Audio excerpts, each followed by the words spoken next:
Seattle's contribution to popular music is undisputed. You know the names, from Hendrix to Hart, Pearl Jam, Macklemore, and many, many more in between. In this series, we're going to examine Seattle's music community, in depth with unique performances, with interviews, and much, much more. We're also going to find out what makes Seattle, Seattle, and what makes this city on the shores of the Puget Sound one of the best places on the planet for music. Welcome to Sounds by the Sound. Let's rock and roll.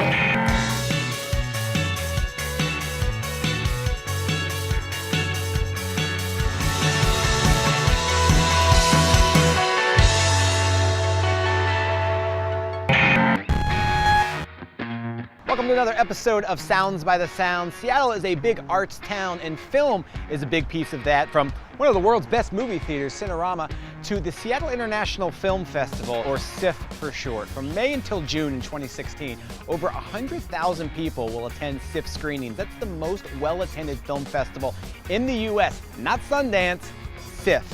Today, we're going to head to the Twin Peaks Cafe, yes, that Twin Peaks, from the TV show, and meet up with Iskadov, a great Seattle duo who are on the cusp of releasing their brand new record. We're also gonna head over to the EMP and check out their horror exhibit, but first, we're gonna head to SIFF Egyptian Cinema to check out a great band called Ravenna Woods. These guys, as much as they're into music, are also super into film. You can see it in their music videos. We're gonna talk to them about that, but not before we see a performance from the SIFF Egyptian Cinema. Here we go, it Sounds by the Sound.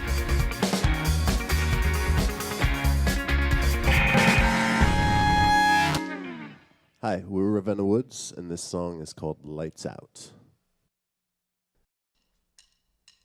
You've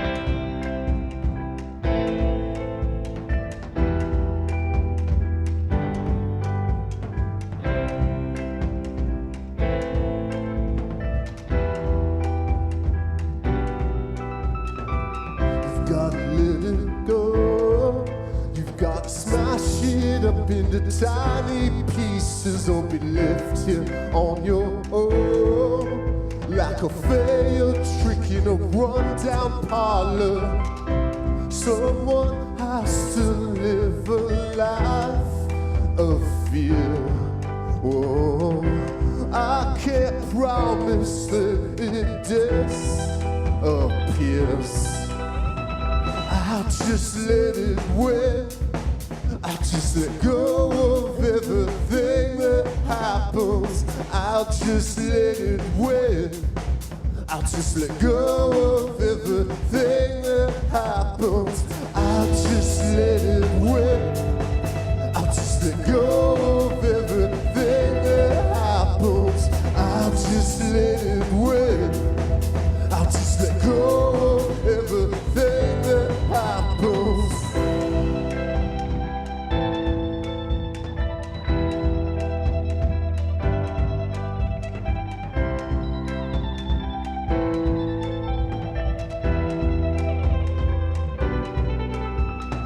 It's in everything. It's in you. It's in me.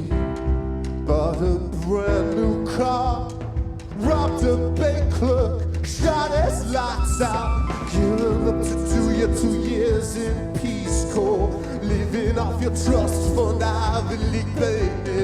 Gave up on your dreams to support your family. Stole a few lives for the army overseas. Well, well, well, well, oh, well, oh, oh, oh, oh, oh. Well, well, well, well, oh, well, well, oh, oh, oh, oh. Well, well, well, well, oh, well, well, oh, oh, oh. Well, well, well, well, oh, well, well, oh, oh, oh.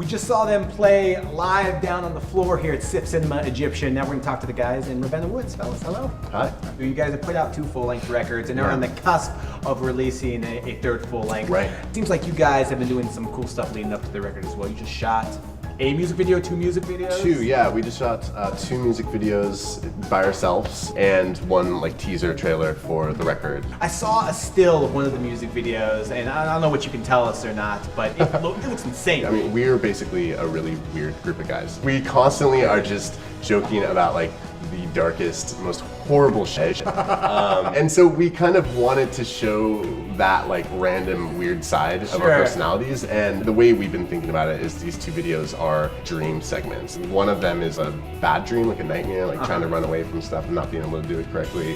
And the other one is just vignettes of surreal moments. Cool. Yeah. How much is film kind of a part of your life and I guess career? I mean, we're all like huge movie buffs, and music videos for me have been one of my favorites, you know, combinations of art. Like I think a really good music video can elicit the strongest emotional reaction, you know, that I'm like capable of. I mean, we were lucky enough to work with a really good director right off the bat in our 2010 release. Okay, cool. Yeah, we had a single called In the World. He just put together oddball performers, fire performers, acrobats, things like that. Carnies. Yeah. That's awesome. Yeah. Really, I think set the tone for like we need to do this with every big push that we make. Right. Release. So, and then recently with this time around, we had like no real film experience, but I had been researching cameras because we wanted to try, like Brantley and I have been talking about forever, like taking some band fund money and investing it in a nice full frame camera. Cool. Just being like, okay, can we figure out how to do this on our own? And so this process of these 2 music videos was us learning how to build steady cams and figure out the science of it and learn the editing process. And we're really happy with the results. Nick built the Steadicam. I saw a picture of that. It was real kind of like DIY. Oh, yeah, That's cool. How did it work? Was it cool? It's great, yeah. It was Very so nice. great. Fellas, thank you for being here. Thank you for performing, absolutely. Again, we're at the Egyptian Theater in Seattle's Capitol Hill neighborhood on Sounds by the Sound. I had this song that I was kind of working on. Ooh, ooh, ooh, ooh.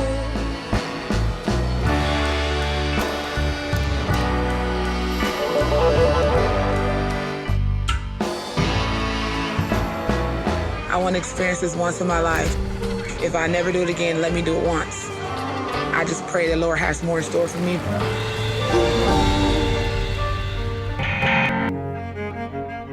I'm always trying to figure out how I fit in the world, which I think is something that I share with 7 billion other people.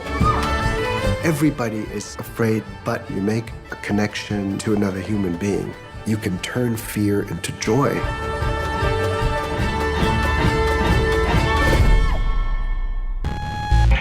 Welcome back to Sounds by the Sound. What you just saw was a great example of some of the music movies at this year's Seattle International Film Festival, which runs from May 19th to June 12th right here in Seattle. Right now we're going to meet up with a Seattle duo named Iskadaf, who are on the cusp of releasing their 2nd full-length record. They spent a lot of time recording it over in Europe, including a lot of time in Paris. We're going to talk to them about the making of that album, plus see a performance from the Tweeds Cafe. You recognize that from Twin Peaks. That's right now on Sounds by the Sound. We're Iskadaf, and this song is called Laura Palmer.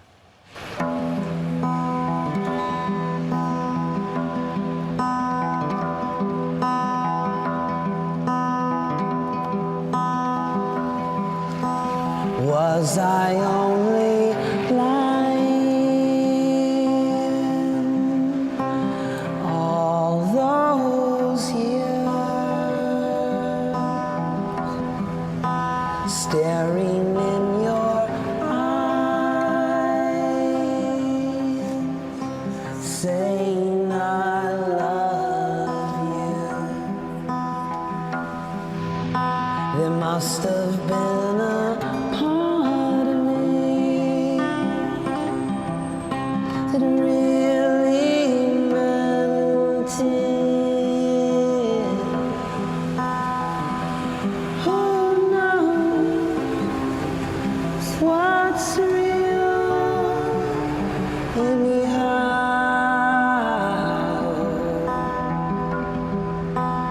Who was in my body?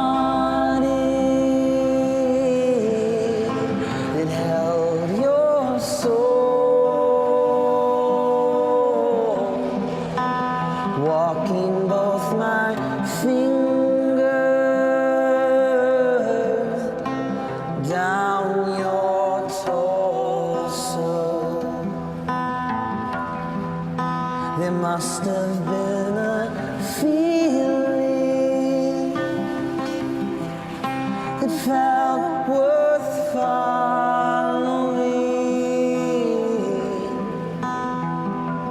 Who knows what's real? Anyhow,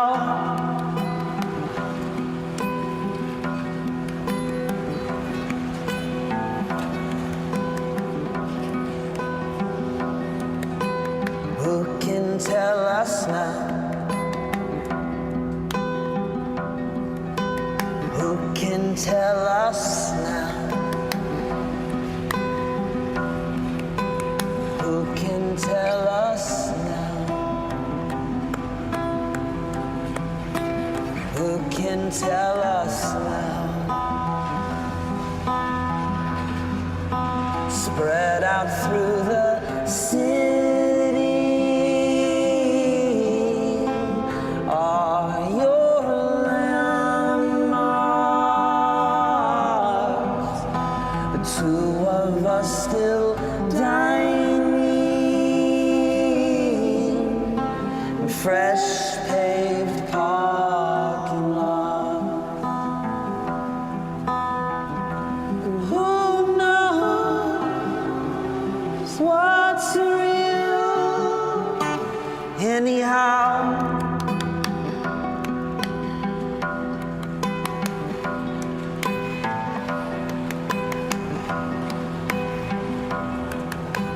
who can tell us now? Who can tell us now? Who can tell? Nobody. Who can tell? No one. Who can tell? Nobody. Who can tell? No one now. Who can tell? Nobody. Who can tell? No one. Who can tell? Nobody. Who can tell? No one now. Who can tell? No one now. Who can tell? No one now. Who can tell? No one now. Who can tell us now? Who can tell us now?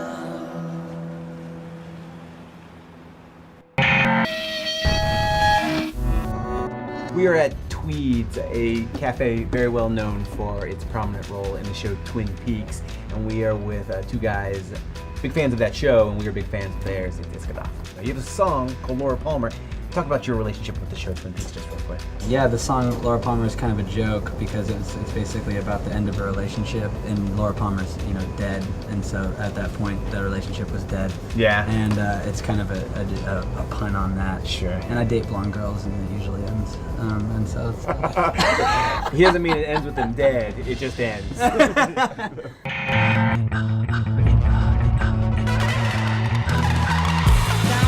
in the plentiful garden, I see the faces and the beautiful bodies.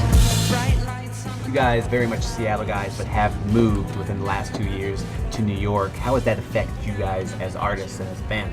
It's a big change to go from Seattle to New York City. Different worlds. The city has got a totally different energy. It shifts your thinking, it changes the way that you go about your daily life. Yeah, Cool. New York doesn't care about you, and either does his music.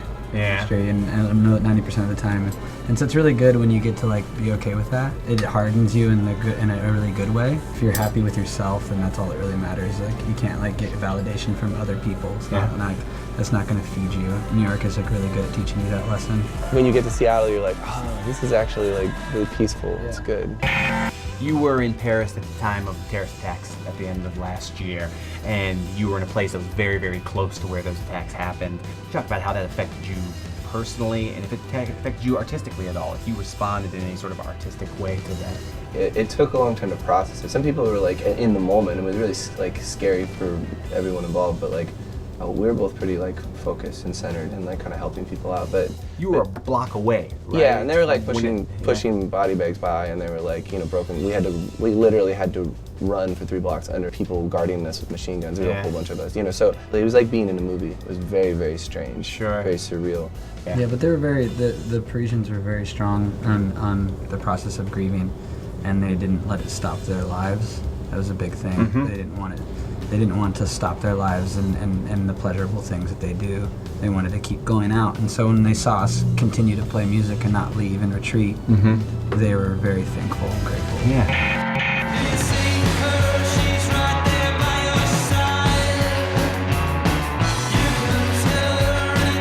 I want to talk about the cinematic aspect of this band because you guys are clearly great musicians. There's always been a very cinematic aspect. You guys are really good at making music videos. Why is that important to you? I think that it's just another facet to tell a story, and our music is definitely has a narrative and very clear points. And it's just important. Everything that you do that represents your art, you should take to the highest regard. Yeah. And for us, like, I know that we really truly believe in this work, and so if we're going to do something that we're going to elevate it, there's so many possibilities to reinterpret your work. You know, to see the lyrics more as like a script. It's just a really great way to reinterpret what you've done. Use me like a needle, use me like a light. What was it like working with your dad? I mean, you guys look alike. It's clear that you're related, and it makes it a very, very powerful visual for the song. What was that like for you? At that point in time, like, we didn't know if my father was going to be alive that much longer, so it was really important for us to go and see him and make something that was eternal. It's a testament to you guys and the work that you do. Absolutely. Let's get off on Sounds by the Sound.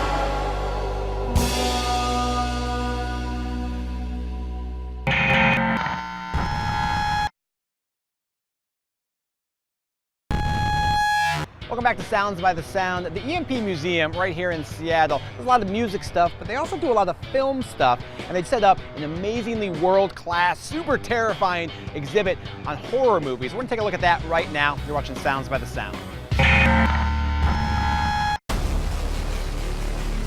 We are at the EMP Museum for the exhibit Can't Look Away, the Lure of Horror Film.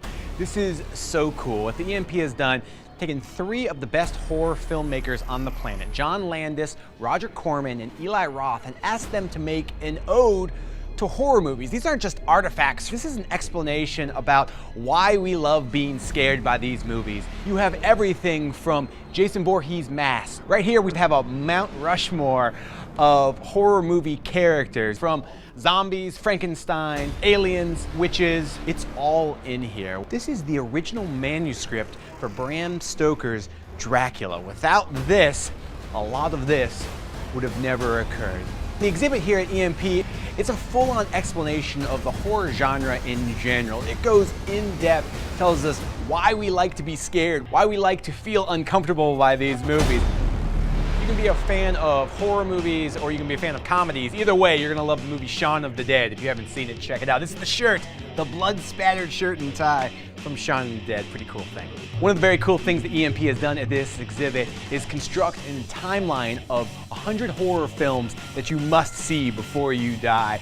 Starts off super early with 1931 version of Dracula. You got Frankenstein, some of the classics, King Kong, just names that you know, movies that you haven't seen, you've certainly heard of, whether or not it's The Wolfman, Creature from the Black Lagoon, The Blob, The Shining, directed by Stanley Kubrick, one of the great films of all time, made by one of the greatest filmmakers. You've got Evil Dead 2, you've got Hellraiser, we go into more Stephen King stuff. If you come to the exhibit and you take a look, these are all movies that you must see. We should apologize if it's a little dark, but you're not gonna come to a horror exhibit and ask them to turn on the lights. So if you're into horror movies, it also has just some of your favorite things from some of your favorite movies, like the Gillman mask from Creature of the Black Lagoon. This is the actual mask they used from the 1954 film.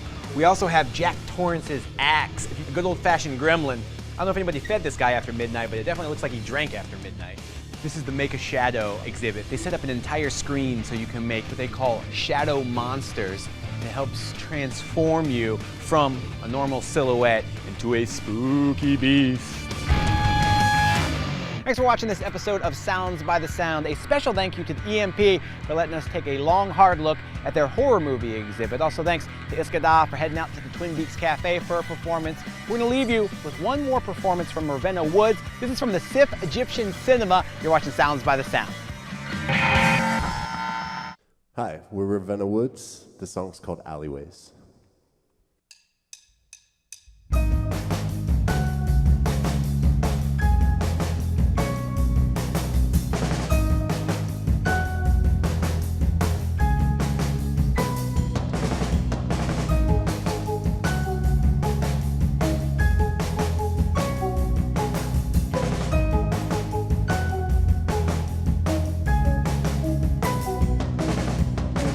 Found a place where everyone's right, so I accused them all blind to pick a fight.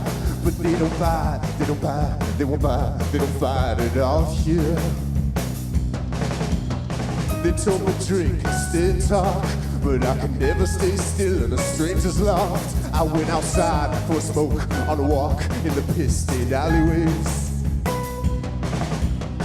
I need a minute to collect myself. Stuck in the goddamn city.